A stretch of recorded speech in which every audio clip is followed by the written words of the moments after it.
네, 우리 시간 신앙 고백하도록 하겠습니다. 우리 시간에 정말로 우리의 수고하고 무거운 짐을 다 벗기실 수 있는 우리 예수님을 그리스도로 신앙 고백하도록 하겠습니다. 수고하고 무거운 짐진 자들아 다 내게로 오라 내가 너희를 쉬게 하리라. 아멘. 우리 옆에 있는 귀한 다음 세대들 선생님들과 이렇게 축복하며 인사하겠습니다. 당신은 변화와 성장을 일으키는 제자입니다. 축복하는 얼굴 뭔지 알죠, 여러분? 예, 하나님의 자녀이시니까 웃으면서 우리 앞뒤로 서로를 보면서 다시 한번 인사하겠습니다. 우리는 예수님을 통해 천국을 소유한 자입니다. 믿으십니까? 여러분, 예수 그리스도를 통해 이 땅에 지금 어떠한 상황에 놓여 있다 하더라도 하나님의 나라 천국을 소유한 자임을 여러분 믿으시기를 바랍니다. 읽은 말씀 따라서 여호와 이레라는 제목으로 우리 고등국 다음 세대들에게 말씀 선포하도록 하겠습니다. 인사가 늦었습니다. 설 명절 잘 보내셨나요, 여러분? 예. 잘 못 보냈어요. 두툼하지 않나요? 예. 배를 만져보세요. 혹시 배가 대신 두툼해진 다음 세대들이 있을 수도 있어요. 명절 때마다 항상 후회를 하죠. 지나고 나면 왜 이렇게 많이 먹었을까? 그때 할머니가 한 번 더 한 그릇 더 주신다 하실 때 내가 아니요 됐어요 괜찮아요 했었어요. 됐는데 왜 내가 그때 멈추지 못했을까? 왜 내가 그때 절제하지 못했을까? 하면서 이제 가벼운 지갑 대신 내 배를 만질 때 풍성함이 느껴진다면 후회가 이제 막 밀려오겠죠. 이렇게 설이든 이제 추석이든 아무래도 명절에 가족들이 또 우리 할머니 할아버지가 워낙 손맛이 좋으시니까 맛있게 이제 음식을 차려주면 막 못 참고 먹다가도 한 3일쯤 되면 똑같은 음식일 수 있겠지만 내가 평상시에는 진짜 막 짐승같이 먹었을 거였는데 불구하고 이미 배가 찬 상황이다 보니 막 좀 이렇게 깨작깨작 먹게 되고 막 그래요. 그래서 할머니가 항상 물어보잖아요. 어디 아프냐? 물어보면 아니 아프지 않은데 배가 왜 이래요? 이렇게 되잖아요. 그렇죠? 저희 이제 친할머니가 정말 잘하시는 거 있었어요. 식혜. 진짜 저희 할머니가 식혜를 너무 잘하셨어요. 저는 비락식혜 이런 거 안 먹어요. 별로 맛이 없어가지고. 저희 할머니가 진짜 식혜 잘 만드시고 그리고 그 볶은 소고기 고추장. 밥 비벼 먹고 그 김 싸서 먹으면 진짜 나트륨이 되게 쌓이는 것 같아요 몸에. 그래서 막 붓기 막 엄청 부어가지고 집에 가면 이제 왜 이렇게 부어하니 또 이제 물어보고 그렇게 되는 거죠.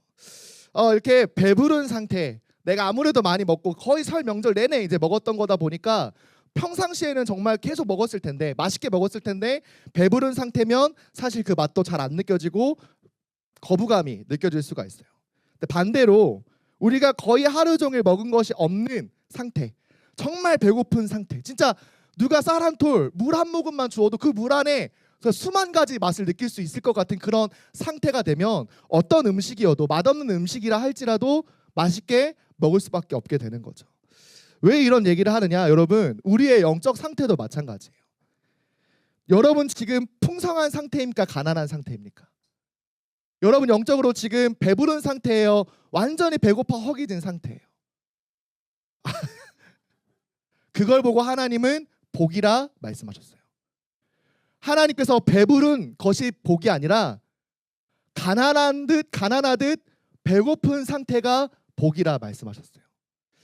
예수님께서 우리에게 하나님의 나라에서 우리가 받아야 될 복을 가장 첫 번째로 말씀하신 것이 있는데 마태복음 5장 3절 말씀에 심령이 가난한 자는 복이 있나니 천국이 그들의 것이미오라고 말씀하셨어요. 심령이 가난한 것, 여기서 말하는 심령은 창조주이신 하나님, 그러나 영이시기에 우리 눈에 보이지는 않지만 모든 것에 존재하시는 그 하나님을 우리가 함께 영적 존재로 지음받아 하나님을 알 수 있고 내 안에 하나님이 살아있는 영을 불어 넣어주셔서 하나님과 깊이 교제하며 하나님을 알고 의지하며 하나님의 능하심을 체험하며 살아갈 수 있는 가장 복된 존재로 우리를 지으셨어요. 그런데 창세기 3장에 우리 인류의 조상이자 우리의 대표인 아담과 하와가 하나님 말씀에 불순종하여 스스로 하나님이 되고자 하나님 먹지 말라고 한 선악과를 먹음으로 모든 사람이 죄인이 되어 하나님을 떠날 수밖에 없는, 하나님을 볼 수 없고 만날 수 없고 교제할 수 없는 그 하나님이 주신 이 영적 상태가 내 영혼이 완전히 훼손되고 왜곡되어 더 이상 하나님을 들어도 믿을 수가 없는 그런 영적 상태가 되어버렸다는 거예요. 지난주 강단 말씀을 통해서는 서요한 목사님이 뭐라고 표현을 하셨느냐? 전적 파산 상태이다. 가난한 것이 다른 사람의 수준에 비교했을 때 내가 저 사람보다 가난해, 그래도 내가 쟤보단 나아, 이런 수준을 말하는 게 아니라 누군가가 나를 건져주고 누군가가 나를 대신에 그 빚을 탕감해주지 않으면 결코 벗어날 수 없는 가난한 상태. 예수님께서는 그걸 보고 복이다라고 말씀하셨어요. 가난하니까, 배고프니까 밥을 줄 수 있는 사람, 이 가난에서 벗어나게 할 수 있는 사람, 내가 스스로 해결할 수 없는 그 죄와 더욱더 노력하며 살아가면 살아갈수록 무거운 짐과 같이 가중되는 그 허물을 벗기실 수 있는 분을 나는 만나고 싶다. 그분이 누구인지, 내 이 영적 타는 목마름을 해소할 수 있는, 해결할 수 있는 분이 누구신지 나는 만나고 싶다라고 하는 그 상한 심령이, 가난한 심령이 예수님은 복이라 말씀하신 거예요. 여러분, 물어볼게요. 다시 한번. 여러분은 배부른 상태입니까? 배가 고픈 상태입니까? 여러분의 영적 상태는 부자입니까? 가난입니까? 여러분, 가난한 심령으로 거지가 되라는 말이 아니라 진짜 영적 배고픈 상태로 타는 듯한 목마름을 해소하기 위하여 예배하고 그 상한 심령으로 하나님께 간구하는 우리 하이라이트 고등국 모든 다음 세대들 되기를 바랍니다. 그게 복이에요, 여러분.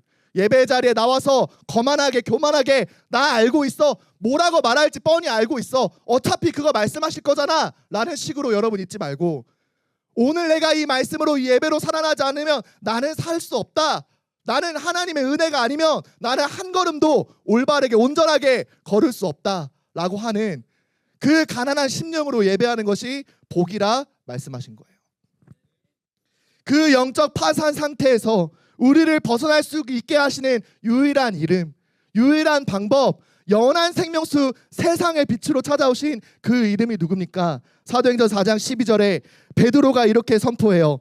다른 이로서는 구원을 받을 수 없나니 천하 사람 중에 구원을 받을 만한 다른 이름을 우리에게 주신 일이 없음이라 하였더라. 다른 이름은 없습니다. 부모님이 여러분을 구원해 줄 수 없어요.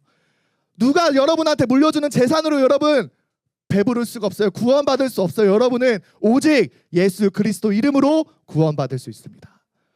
오늘 그 이름을 애타게 간절하게 갈망하는 마음으로 부르짖고 그 그리스도의 이름을 힘입어 예배할 때 하나님의 말씀을 배가 고픈 내가 그 쌀 한 톨이라도 받아서 감사와 감격이 넘치는 것과 같이 하나님의 말씀 단 하나라도 정확하게 붙잡고 은혜로 받아들이는 우리 하이라이트 고등국이 되기를 예수 그리스도의 이름으로 기도합니다.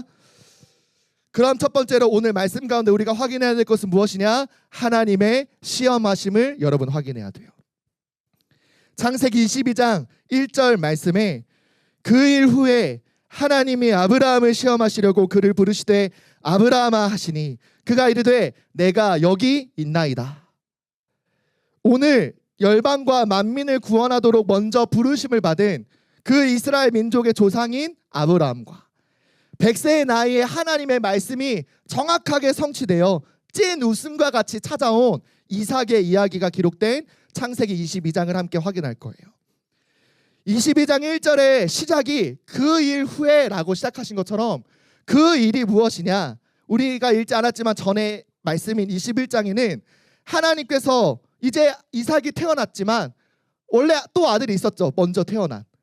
하나님의 말씀을 이루고자 했지만 사람의 방법으로, 사라의 그 의로, 동기로 자신의 여종인 하갈을 남편과 동침하게 해서 이스마엘이라는 사실 첫째 아들이 이미 있었어요. 그러니까 이미 큰 아들과 또 이제 막 태어난 아들이 서로 막 이제 누가 상속자냐 하다가 하나님이 이삭이라고 완전히 못을 박으니까 이 이스마엘이 질투한 나머지 이 이삭을 놀리기 시작한 것을 사라가 본 거예요. 그러니까 어쩔 수 없이 하나님께서 답을 해주셔서 이 하갈과 이스마엘을 그 집에서 내쫓아 버리는 장면과 함께 또 이전에 아브라함이 아비멜렉이라는 그랄 왕에게 사라를 빼앗겼다가 하나님이 도로 찾아주시는 장면이 있는데 그 아비멜렉을 다시 만나서 화친의 언약을, 조약을, 동맹을 맺는 장면이 21장에 나와요. 아니 자기 아내를 빼앗겼고 심지어 그 그랄 사람들과 우리가 산 우물을 서로 경쟁하면서 서로 막 부딪힐 수밖에 없는, 분쟁할 수밖에 없는 사이였는데 아브라함은 완전히 양보하면서 우물 마음대로 써. 너 어차피 쓰고 싶은 대로 써. 괜찮아. 우리 하나님께서 준비하실 거야. 라는 믿음으로 이 아비멜렉과 화친을 맺는 장면이 21장에 나온다는 거예요. 왜 이런 얘기를 하느냐. 어차피 안 읽을 건데 웃으십니까? 이제 가나안 땅에서 영향력 있는 가문이 되었어요. 원래 그 땅의 거주민인 그랄 왕이 찾아와서 야 우리 이제 동맹 맺자, 싸우지 말자. 내가 그때 너 아내 빼앗은 거 너무 미안한데 우리 이제 싸우지 말고, 싸우면 우리 서로가 진짜 너무 힘드니까 그러지 말자라고 할 만큼 이제 그 가나안 땅에서 아주 영향력 있는, 영향력을 행사할 수 있는 가문과 족장이 되었다라는 거예요. 그리고 하나님의 말씀하신 대로 이제 진짜 상속자가, 아들이 이삭이 웃음과 같이 찐 웃음으로 태어났기 때문에 더 이상 이제 뭐 바랄 것이 없는, 진짜 이 아들에게 이제 하나님의 언약을 잘 기업으로 유업으로 이어주고 하나님의 말씀대로 살라라고 올바르게 교육하고 나 이제 하나님 부르심 받으면 천국 가면 되는, 이제 정말 뭐가 어려울 것이 없는 이 상황에 하나님이 아브라함에게 찾아오셨다는 거예요. 왜 찾아오셨느냐? 아까 우리가 1절에 읽은 것처럼 하나님이 아브라함을 뭐 하시려고요? 시험하시려고요. 시험 제일 싫죠, 여러분. 어떤 시험의 내용이냐? 이어지는 2절에 나와요. 여호와께서 이르시되 내 아들 내 사랑하는 독자 이삭을 데리고 모리아 땅으로 가서 내가 내게 일러준 한 산 거기서 그를 번제로 드리라. 하나님의 말씀한 대로 주셨던 그 독자 이삭을 하나님이 너 번제로, 예배 드릴 때, 제사 드릴 때 제물로 나에게 바치라 말씀하셨어요. 하나님께서 비웃었던 불신앙마저도 꺾으시고 능치 못하심이 없는 하나님의 역사하심으로 그 온 가족과 아브라함과 사라에게 찐 웃음으로 주셨던 그 이삭을 왜 하나님께서 이제는 갑자기 바치라 하셨느냐? 아니, 말씀에 순종함으로 말씀하신 대로 믿음으로 얻은 아들인데 이번에는 말씀하신 대로 순종하여 아들을 드리라니, 빼앗으신다니 왜 하나님이 그렇게 하셨을까요? 하나님이 알려주셨어요. 오늘 이삭을 부를 때 3번이나 다르게 표현해요. 뭐라고 표현해요? 2절 말씀에 너 사랑하는 아들, 독자, 내 아들 이삭. 하나님께서 아시는데, 이삭이 누구인지 아시는데 하나님이 주셨는데 하나님이 3번이나 표현해요. 네 아들, 네 사랑하는 독자 이삭. 무슨 말이에요? 너가 지금 사랑하는 대상이 누구냐? 하나님 질문하시는 거예요. 하나님께서 주신 것을 사랑하느냐? 나를 사랑하느냐? 내가 너에게 준 웃을 수밖에 없고 즐거울 수밖에 없는 내가 준 열매를, 말씀의 성취를 사랑하느냐? 나 그 자체를 사랑하느냐? 하나님은 지금 그것을 시험을 통해 질문하고 계시는 거예요.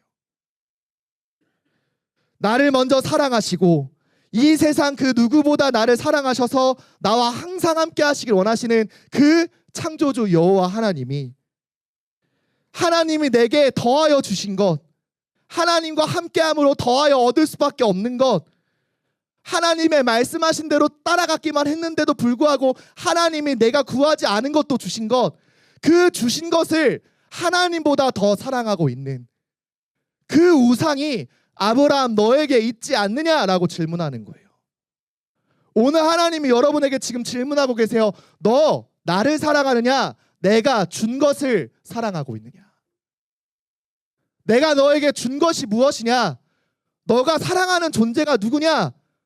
나를 사랑하고 있느냐? 내가 너에게 준 그 은혜를 사랑하고 있느냐? 질문하는 이 하나님 앞에 아브라함은 회피하지 않았어요.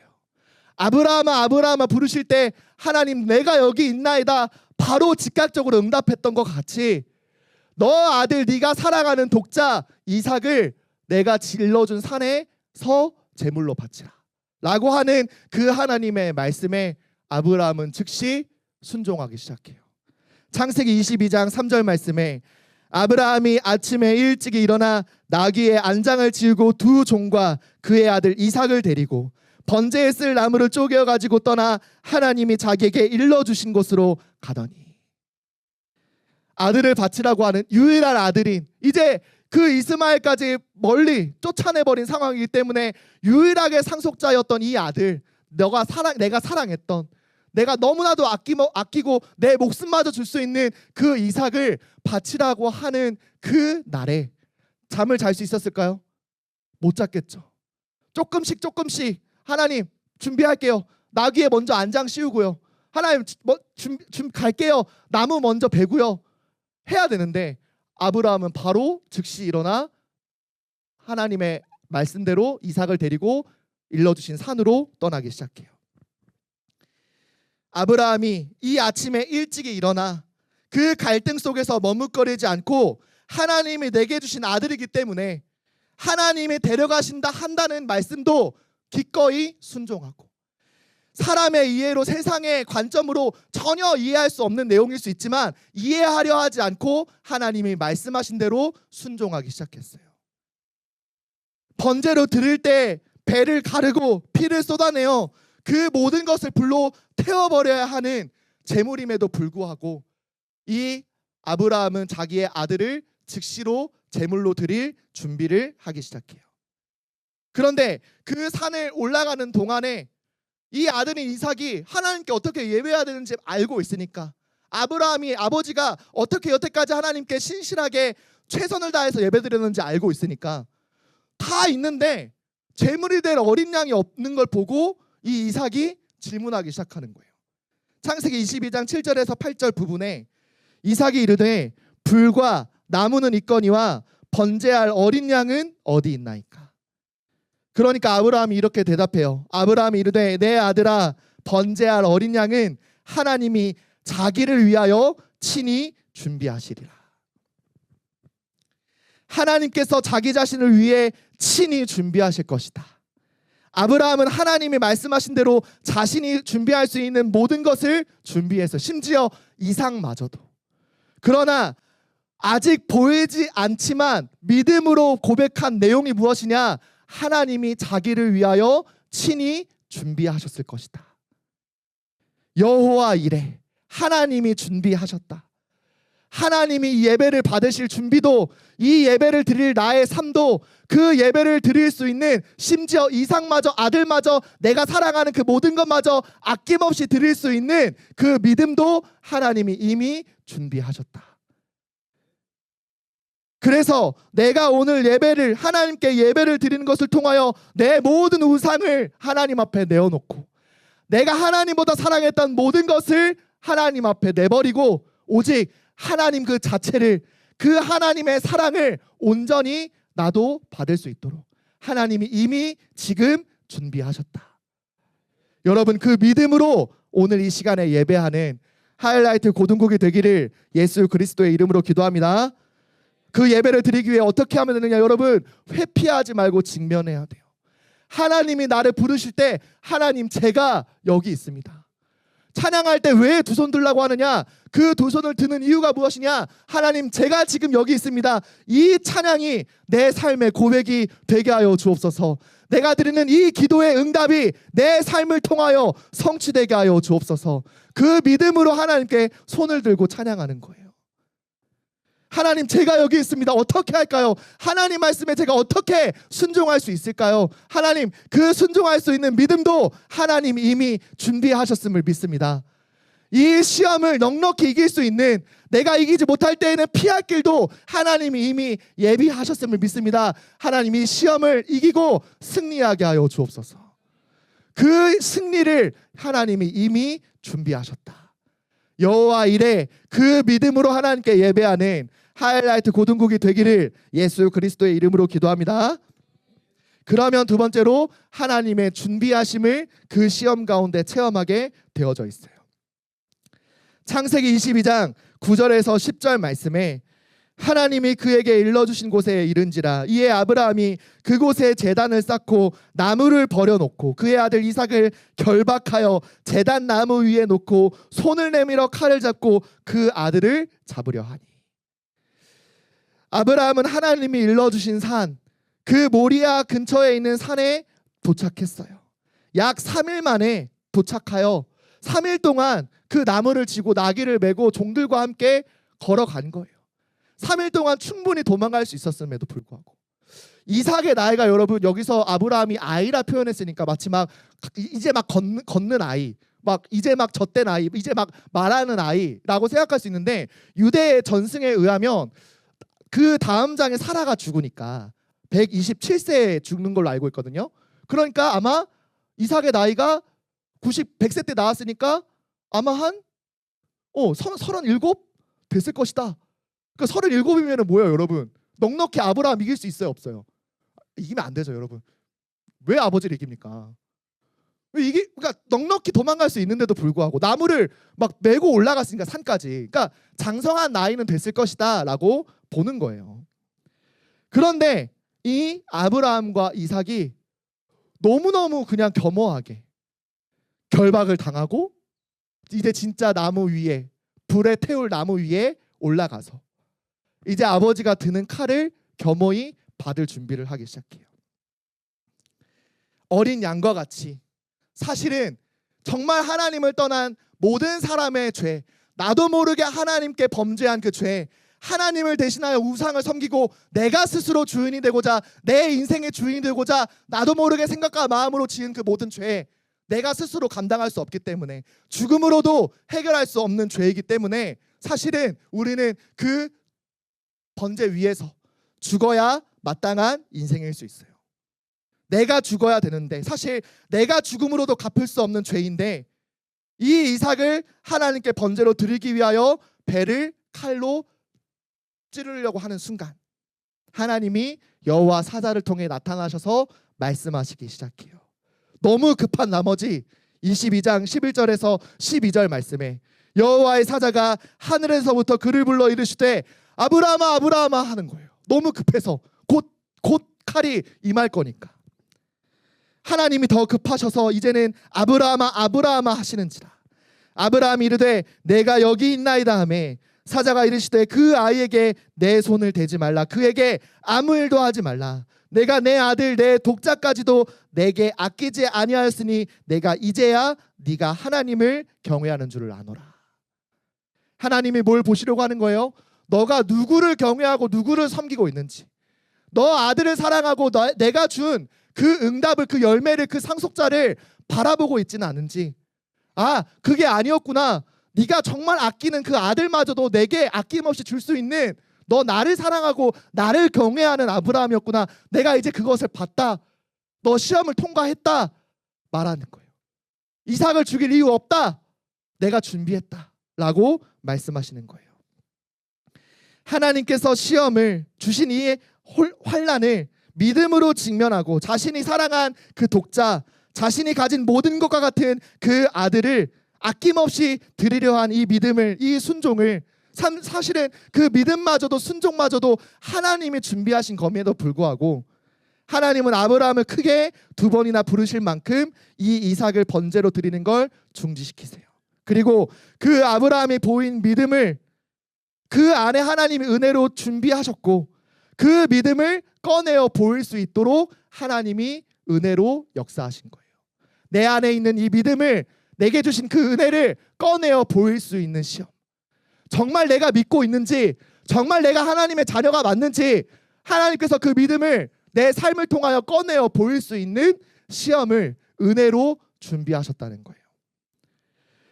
그뿐만 아니라 누가 봤어요? 이 믿음을 이삭도 함께 본 거예요. 이삭도 함께 그 믿음을 체험한 거예요. 그리고 이제는 아브라함이 산에 올라가는 도중에 하나님이 준비하셨다라고 말은 했지만 보지 못한 그 하나님이 준비하심을 이제 눈으로까지 보게 되어졌어요. 창세기 22장 13절 말씀에 아브라함이 눈을 들어 살펴본즉 한 숫 양이 뒤에 있는데 뿔이 수풀에 걸려 있는지라 아브라함이 가서 그 수량을 가져다가 아들을 대신하여 번제로 드렸더라.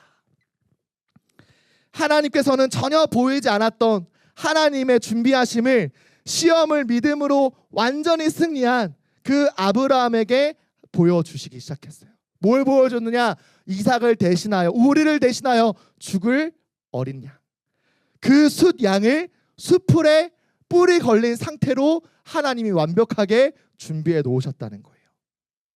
하나님께서 범죄하여 그 죄악을 스스로 갚을 수 없는 전적 파산한 우리에게 그 이삭과 같이 당연히 하나님께 드릴 수 있는 것조차 기쁨이 될 수밖에 없는 우리의 삶에 나를 대신하여 우리를 대신하여 하나님의 어린 양 예수 그리스도를 처음부터 준비하셨음을 하나님은 아브라함에게 예표로 보여주셨다는 거예요.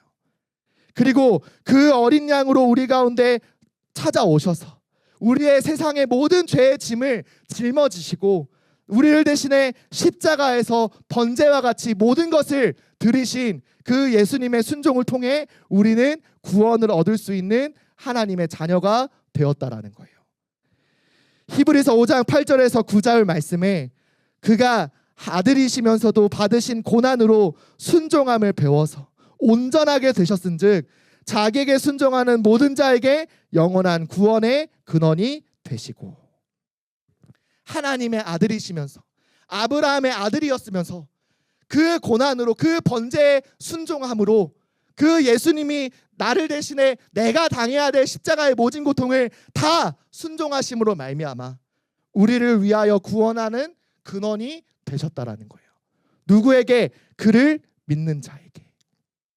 사랑하는 하이라이트 고등국 여러분, 아브라함이 순종함으로 하나님의 시험을 이기고 내 안에 하나님이 준비하셨던 은혜를 믿음을 꺼내어 볼 수 있었던 것처럼 또 예수님이 순종하심으로 내가 받아야 할 고난 그 고난을 십자가의 형에 받으심으로 믿는 모든 자에게 영원한 구원의 근원이 되어주신 것처럼 우리도 하나님이 말씀하신 대로 이루어질 것을 믿는 믿음으로 하나님이 허락하신 삶의 모든 시험을 올바르게 직면하고 믿음으로 하나님 앞에서 승리하는 우리 하이라이트 고등국 모든 다음 세대들과 교사들 되시기를 예수 그리스도의 이름으로 기도합니다.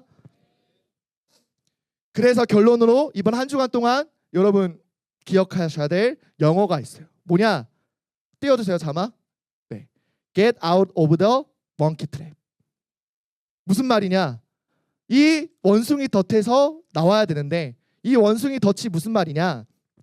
인도나 이 아프리카에서 원숭이가 많으니까요. 그 원숭이들을 사냥하는 아주 단순한 방법이 있대요. 그 방법이 뭐냐? 그 나무에 입구가 좁은 항아리를 묶어두는 거예요. 그리고 그 항아리에 원숭이가 좋아하는 견과류나 뭐 과일이나 쌀알 등을 넣어두는 거예요. 그럼 이제 원숭이가 이제 냄새를 맡든지 나무에 항아리 같은 게 이상하게 걸려 있으니까 이제 보다가 탐구하다가 이제 안에 뭐가 있는 걸 알고 손을 넣겠죠. 그러니까 입구가 좁은 그 항아리에 손을 넣었어요. 넣고 이제 막 손으로 이렇게 막 뭐죠? 랜덤 박스 돌리듯이 하다가 막 이렇게 손에 움켜쥐었겠죠 뭐든. 근데 꺼내려고 하니까 손이 꺼내져요? 안 꺼내져요. 왜? 왜 안 꺼내져요? 내 손이 지금 무언가 있으니까. 처음 손을 넣을 때에는 평평하니까 이렇게 들어갔는데 뭘 안에 있는 걸 꺼내려고 하니까 손이 안 빠지는 거예요. 근데 이상하죠? 원숭이가 사냥꾼이 이제 손에 걸린 걸 아니까 올라가는 거예요. 근데 이 원숭이가 놓으면 되는데 놓았을까요? 안 놓아요. 왜? 왜 안 놓아요? 이거 가져가야 되니까. 그러면 가져가려다가 어떻게 돼요? 지 인생이 사냥꾼에게 가져가요. 오늘 본문에 우리의 말씀과 연관이 있죠. 그걸 보고 더 먼키 트랩이라고 하는데 본문의 말씀과 같은 내용이에요, 여러분. 우리가 나를 사랑하시는 하나님의 그 한계 없는 그 하나님의 사랑을 체험하려면 무엇을 먼저 해야 되느냐? 내가 먼저 쥐고 있는 내 사랑을 내려놓을 수 있어야 돼요. 나를 사랑하시는 하나님의 사랑을 여러분 온전히 나도 느끼고 나도 뜨겁게 반응하고 싶다라고 한다면 내가 지금 하나님보다 더 사랑했던 그것을 내려놓아야 하나님의 사랑으로 들어갈 수 있다라는 거예요. 하나님이 주신 것을 사랑하고 있습니까? 하나님 그 자체를 사랑하고 있습니까?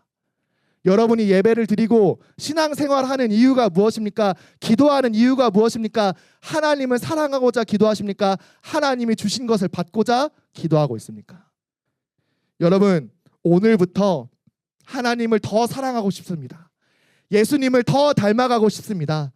내 안에 계신 그 성령 하나님을 내가 날마다 인정하고 바라보며 살아가고 싶습니다. 하나님, 내게 그 은혜를 허락하여 주옵소서. 시험을 통하여 하나님, 내가 받고자 하는 원하는 시험이 아니라 하더라도 그 시험을 통해 내 안에 하나님이 준비하신 은혜를 볼 수 있다면 하나님, 그 시험마저도 넉넉히 이기게 하여 주옵소서. 그때 여러분의 인생이 이렇게 바뀌는 거예요. 창세기 22장 14절 말씀에 아브라함이 그 땅 이름을 여호와 이레라 하였으므로 오늘날까지 사람들이 이르기를 여호와의 산에서 준비되리라 하더라. 여러분의 인생이 여호와 이레, 하나님께서 나를 준비하셨다. 하나님께서 준비한 인생이다. 하나님이 준비한 오늘이다. 언제? 내가 하나님의 사랑을 체험할 때, 내가 사랑했던 모든 것을 버려버리고 하나님의 사랑을 온전히 갈구하고 갈망하고 갈급하게 찾을 때, 여러분은 하나님께서 준비한 여호와 일의 인생이 될 줄 여러분 믿으시기를 바랍니다. 그래서 하나님께서 준비한 현장, 하나님께서 준비하신 그 만남의 축복을, 그 시험을 날마다 승리로, 날마다 하나님의 영광을 드러내는 삶으로 승리하는 하이라이트 라이프 고등곡이 되기를 예수 그리스도의 이름으로 기도합니다.